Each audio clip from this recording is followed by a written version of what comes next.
Announcements like these do not come around often. Miami, Florida, UFC 314.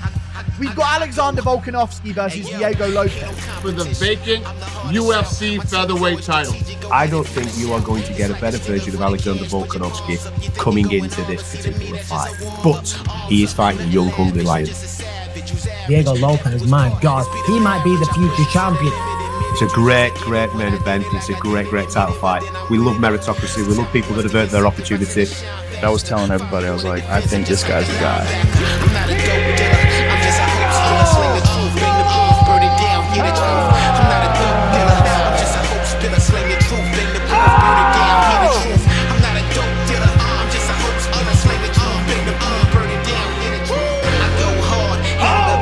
Again. Big right hand! And it's all over! He's out! People are like, he's out, he's done. I hope people are thinking that. You have every right to think that until I change your opinion, and that's exactly what I'm going to do April 12th.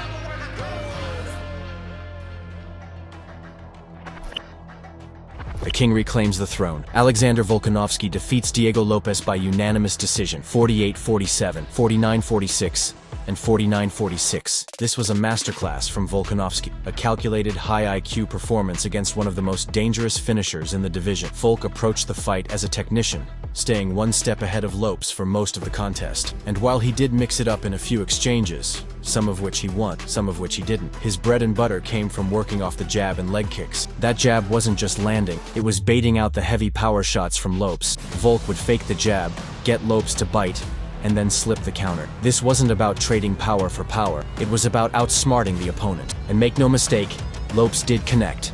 When he landed, it mattered. Volk had to survive, recover, and reset. But especially in the fifth round, he fought with discipline, sticking and moving, landing clean shots, and refusing to get dragged into a brawl. Lopes was visibly frustrated. Yes, there were eye pokes from Volkanovski that added to that frustration. But Lopes couldn't land the bomb he needed. While Lopes was screaming, taunting, trying to break Volk mentally, Volkanovski stayed calm, jabbing him in the face, moving constantly, making Lopes miss. That's what separates elite from elite. Volk wasn't fazed. He knew he was winning. And here's the wild part. Volkanovski was the shorter man in this fight, giving up 5 inches in height and an inch in reach. But he was still the one winning at range.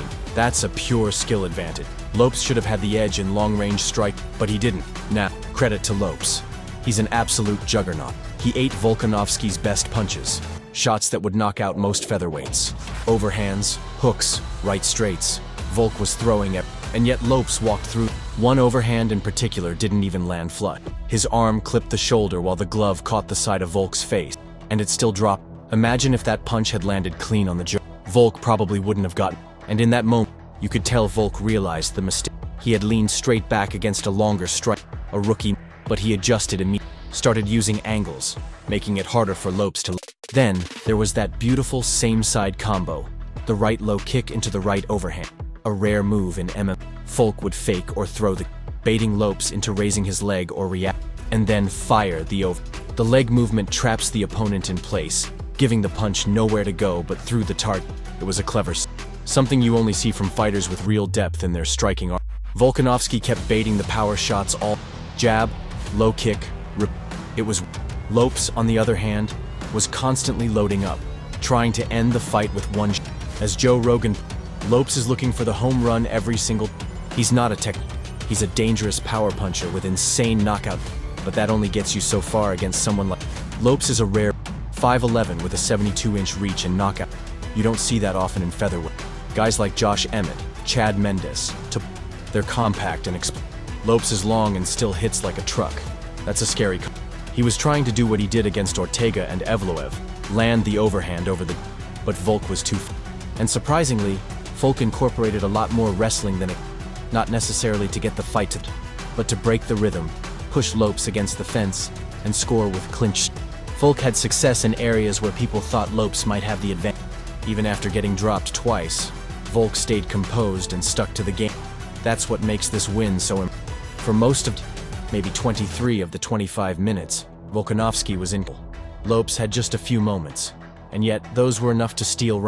It's one of those rare matchups where one fighter needs to be perfect for 25. and the other just needs 1 or 2 chances. Lopes was constantly trying to bait Volk into brawling, but Volk didn't. He stuck to the strategy, But for Lopes to reach the next level, he'll need to add more jabs, feints, and better cage cutting. You can't rely solely on power at this level, not in heavy. As for Volkanovski, this fight proves he's still, and it raises a serious, just how good is Ilia? Because remember, Ilia finished Volkanovski in this, something Lopes couldn't do, even after landing multiples. Yes, Volk fought Ilia just months after getting knocked out by Islam, but the shot Ilia landed was different. A clean, well-timed punch that even a fresh Volk may not have. Ilia isn't just a puncher. He's the most lethal puncher in featherweight. Not necessarily the hardest hitter by raw numbers. That might be. But Ilia has the best combination of timing, precision. Volk, meanwhile, he's adding noodles, like the same silo, more work. That doesn't necessarily mean he's better, but it shows he's in. And while his chin has never been elite, it's always been somewhere in the middle. He's shown he can still take big. This win proves he's still close to him. Maybe not peak, but close enough to compete with any. As someone who's been a lifelong fan of Aldo, it's not easy. But Volkanovski may have just him. 7 times. Champion. Beating elite fighters like Max Holloway, Brian Ortega, Yair Rodriguez, and now Diego. The resume speaks itself. Volkanovski might just be the greatest fighter. If you enjoyed the breakdown, let us know your thoughts in the comments, especially on the GOAT debate between Aldo. Hit that like button, subscribe for more fight analysis, and turn on notifications so you never miss an update after Ments. Thanks for watching.